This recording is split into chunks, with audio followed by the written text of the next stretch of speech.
तो चलिए हम शुरुआत से देखते हैं।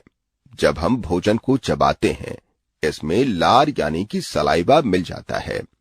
मुंह के सलाइवा ग्लैंड्स लार स्रावित करते हैं।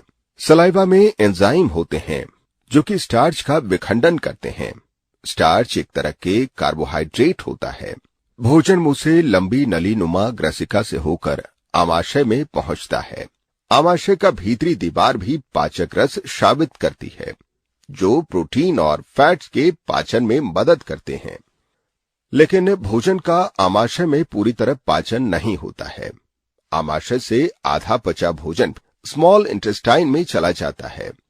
फिर स्मॉल इंटेस्टाइन में मौजूद पाचक रस भोजन का विखंडन करने लगते हैं।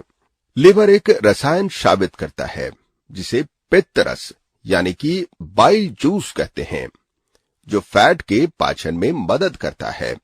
लिवर एक भूरे रंग की ग्रंथि है जो पेट यानी कि एब्डोमेन के दाईं ओर होता है। इसके द्वारा स्रावित होने वाला बाइल जूस एक थैले जैसा अंग में संग्रहित रहता है, जिसे गॉल ब्लैडर यानी कि पित्ताशय कहते हैं। इसके बाद ये जूस स्मॉल इंटेस्टाइन में चला जाता है।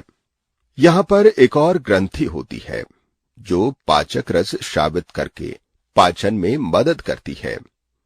इसे पैंक्रियास यानी कि अग्नाशय कहते हैं।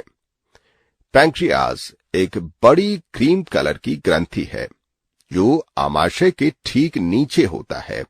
अग्नाशय रस कार्बोहाइड्रेट्स और प्रोटीन्स पर क्रिया करता है और उन्हें सरल रूप में परिवर्तित कर देता है।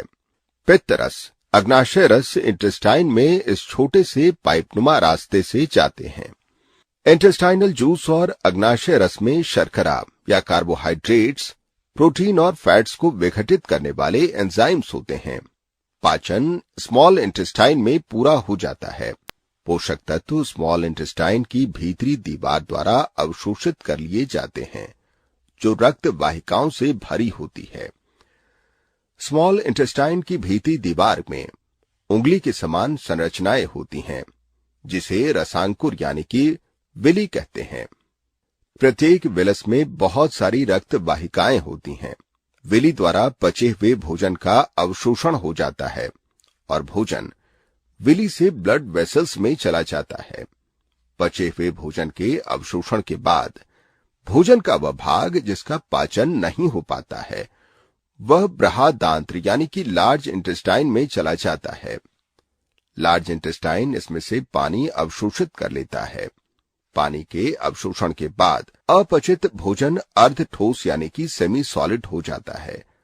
लार्ज इंटेस्टाइन के अंत में स्थित थैली नुमा संरचना रेक्टम में जमा हो जाता है।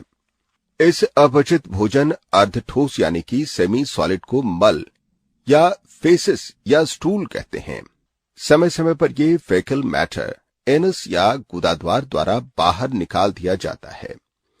पाचन नली में मुख, ग्रसिका यानी कि एसोफेगस, आमाशय यानी कि स्टमक, क्षुद्रांत यानी कि स्मॉल इंटेस्टाइन, बृहदांत्र यानी कि लार्ज इंटेस्टाइन और इसके साथ ही मलाशय और गुदा भी होते हैं।